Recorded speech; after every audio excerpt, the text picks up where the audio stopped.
ஒருத்தர் பீச் ஓரத்தில் உட்காந்துருந்தாருங்க. அவருக்கு பக்கத்தில் ஒருத்தர் ரொம்ப படபடப்பாக ரொம்ப கோபமாக உட்காந்துருந்தார்.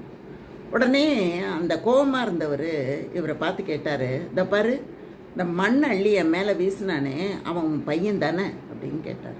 உடனே அவர் சொன்னார், அவன் என் பையன் இல்லை, உன்னோட கொடையை உடைச்சிட்டு உன் செருப்பை கொண்டு போய் அந்த கடலில் வச்சுக்கிட்டு அணைச்சிக்கிட்டு இருக்கான் பாரு, அவன் தான் என் பையன் அப்படின்னு அவர் சொன்னார். இது எப்படி இருக்குது பாருங்க. அதை கேட்ட உடனே அவருக்கு அவ்வளவு ஆத்திரம். ஒரு இடத்துல அவர் கவனத்தை செலுத்தி கொண்டே இருக்கும்போது இன்னொரு இடத்துல அவருக்கு பாதகமாக ஒரு செயல் நிகழுது பார்த்தீங்களா. இந்த மாதிரி தாங்க வாழ்க்கையில் நாம் நம்மளை வேறு ஒன்று திசை திருப்பி கொண்டு இருக்கிறது.